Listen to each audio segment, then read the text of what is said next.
सबसे पहले आपको इस फोटो को, इस इमेज को जो आपको स्क्रीन पे दिख रहा है, इसे गौर से देखना है और गेस करने का कोशिश करना है कि यह महिला जो आपको स्क्रीन पे दिख रही है, इनका उम्र कितने के आसपास होगा। अब आप में से कुछ लोग ये सोच रहे होंगे कि ऐसे कैसे स्केच को लेके गेस करें कि एक उम्र कितने के आसपास होगा, पर फिर भी सोचने का कोशिश कीजिए। 30 साल, 40 साल, 50 साल, 20 साल, कुछ भी एक उम्र यहाँ पे सोचने का कोशिश कीजिए। अब आप देखिए हमारा अगली तस्वीर, और इस तस्वीर में आप फिर से सोचने का कोशिश कीजिए कि इनका उम्र कितने के आसपास होगा। जाहिर सी बात है, आपको लग रहा होगा कि पहले जो महिला आपने देखा था, उनका उम्र आपने जितना भी सोचा था उस हिसाब से आप हो सकता है इस बार दूसरे तस्वीर में जो आपको महिला दिख रही है, जिन्होंने यहाँ पे एक फर्न यहाँ पे लगाया हुआ है, तो एक बहुत ही अच्छा सा ड्रेसिंग सेंस आपको नजर आ रहा होगा, शॉल बहुत बढ़िया लग रहा होगा, है कि नहीं? ठीक है, ओके। तो पहले वाला जो आपका तस्वीर, जो आपने पहला तस्वीर यहाँ पे देखा, उनका उम्र ज्यादा लग रहा होगा, और जो दूसरा तस्वीर आपने देखा, इनका उम्र अभी तक कम लग रहा होगा। ये आपने माइंडसेट बना लिया, क्या लग रहा है? दूसरा वाला तस्वीर जो है यहाँ पे कम उम्र का लग रहा है कि नहीं? अब आप शायद किसी और को भी कन्विंस कर सके कि हाँ, ये देखिए यहाँ इन्होंने ऐसे फर्न पहन रखा है, ये इनका फेस का ये फेस कर्वेचर है, और देखने में ऐसा लग रहा है कि दूसरा वाला। अब अगर हम इतना देख के छोड़ दे और अगर हम तीसरा फोटो ना देखें, तो हम पूरी जो आपका पूरा का पूरा वीडियो इसी में स्पेंड कर सकते हैं कि हाँ, सेकंड वुमेन जो है यहाँ पे, दूसरी तस्वीर जो है वो यंग है, उनका उम्र कम है, और पहला तस्वीर बुजुर्ग महिला की है। अब जरा देखिए इस तस्वीर को, अब क्या नजर आ रहा है? ध्यान से देखिए, अब क्या नजर आ रहा है? अब यहाँ आपने सोचा था कि ये इनका आंख है, यहाँ से ये इनका फेस है, और ये इनका नेकलेस है। पर अब जरा सोचिए, अगर ये इनका नेकलेस नहीं हो और ये इनका माउथ हो, ये इनका मुंह हो, तो क्या ये इनका नाक है? अगर ये इनका नाक है, ये इनका फेस है, और ये इनका माउथ है, अब क्या लग रहा है? जान गए? तो अब क्या लग रहा है? अब ऐसा लग रहा होगा कि यह जो महिला यहाँ पे नजर आ रही है, यह बुजुर्ग महिला लग रही है। अब आपको लग रहा होगा कि ये वाला बिल्कुल 60 के आसपास हो सकता है, एक बुजुर्ग महिला की तस्वीर हो। तो अब हम लोग जिस तस्वीर को मान रहे थे, दूसरा तस्वीर जिसे हम यंग महिला की मान रहे थे, वो एक्चुअल में क्या निकली? वो बुजुर्ग महिला हुई यहाँ पे। तो अब आप देखिए, अब आपको साफ दिख रहा होगा कि ये इनका नाक है, ये इनका मुंह है, और ये जो है बुजुर्ग महिला की तस्वीर है।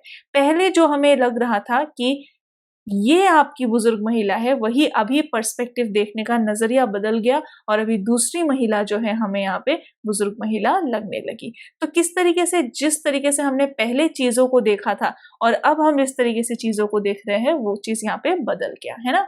तो इसी तरीके से दुनिया में जो भी चीजें होता है और हम चीजों को किस तरीके से देखते हैं, ये मैटर करता है। हम जिस तरीके से दुनिया को देखना चाहते हैं, हम वैसे देखते हैं। हमने जैसा चाहा, हमने वैसा देखा।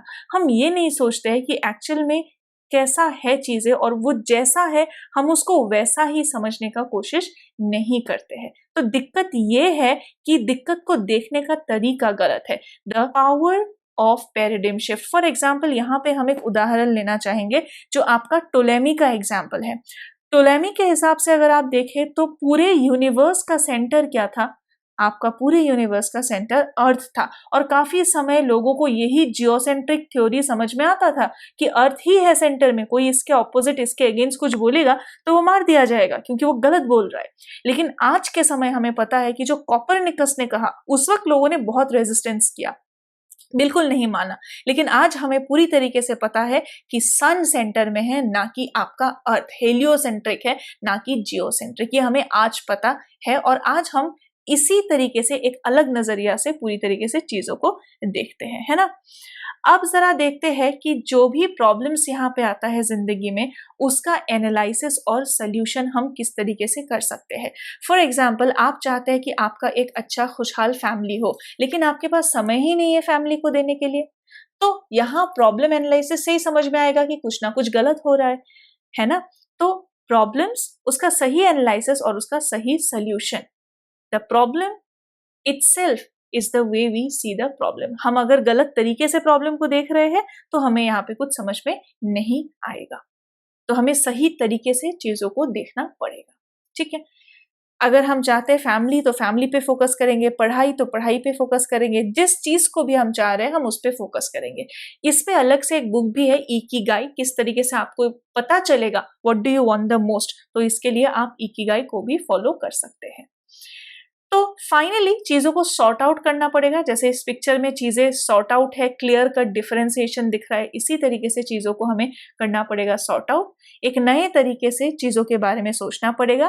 पहले अपने अंदर जो भी चीज हम अपने अंदर बदल सकते हैं, बाहर हम नहीं बदल सकते, है ना। अगर बारिश आ रहा है फिर भी आप कपड़े धुल के बारिश को कोस रहे हैं कि बारिश क्यों आया, तो कुछ नहीं कर सकते। जो चीजें हम बदल सकते हैं अपने अंदर, हमें वो बदलना पड़ेगा। और ये है हमारा inside out theory. Fundamentally character और मोटिव्स को हमें जो है अच्छे से बदलना पड़ेगा। सामने वाले को समझाने का कोशिश नहीं करना है, खुद से समझने का कोशिश करना है। तो आई होप आप सबको नजर आ रहा होगा कि पहले वाली महिला जो है बुजुर्ग महिला नहीं है, जो दूसरी वाली महिला है वो यहाँ पे बुजुर्ग महिला है ना। या फिर आप जिस भी तरीके से देख रहे हैं उस तरीके से आप एक अप्रोच से आप एक कंक्लूजन में पहुंच गए होंगे। तो बस इतना ही था। Thank you so much everyone कि आपने यहाँ तक अपना समय दिया इस समय में। सो बहुत बहुत धन्यवाद।